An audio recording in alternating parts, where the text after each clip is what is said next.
Part 1 explained hunger. Now I'll show you what else I guard. Your heart feels pressure first. I soften blood flow.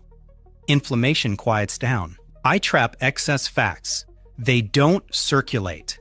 They leave instead.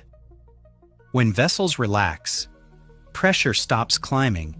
The heart works less. Sugar spikes exhaust you. I slow absorption.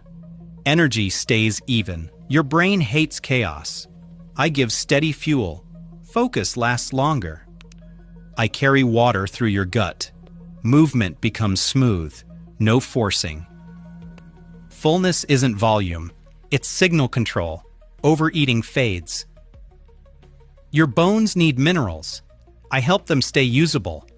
Structure stays strong. Some cholesterol clogs blood flow. I help carry it out. Blood moves freely again. I'm rich in omega-3. It calms inflammation. Your body works smoother. Inflammation stiffens movement. I calm that noise. Damage starts silently. I neutralize it early. Skin benefits later. Too much overwhelms digestion. Your gut needs time. 1 tablespoon, always soaked. Consistency over quantity. Part 1 explains hunger control. Watch that first.